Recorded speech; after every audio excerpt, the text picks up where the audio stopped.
Hey again. I want to first start off right away with a thank you to everyone who had given me the advice to make the last video.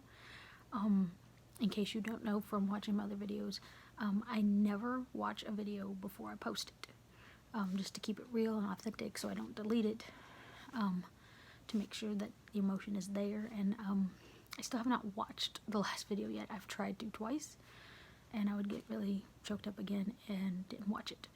So I still have not watched it all the way through, but I think by getting it out of me, I realized that just sitting around and waiting for things to happen is not going to make anything happen again.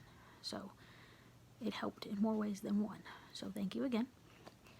And secondly, I am about to make a pretty big phone call. Now, I tend to get really anxious and curl up in a ball and cry before any other phone call that I've made for anything pertaining to starting transitioning. And that was just for many different reasons.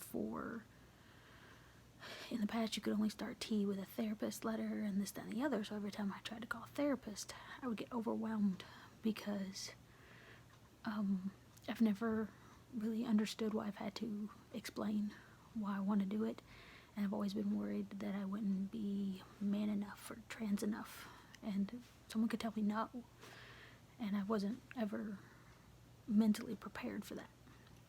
But now things have changed, and it's easier to get things started, not necessarily with a therapist letter. And so I found out some information after some Google searches last night that my insurance possibly covers things, which I never thought would be possible.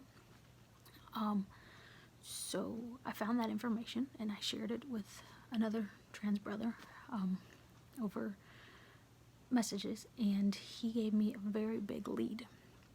And so I am literally about to call to see if this will work out for me. So I will do that, and good or bad, I will have another video. So good things come from bad days. Bad days happen. Pick yourself up, dust yourself off, and you keep going. Thanks, everybody. Talk to you soon.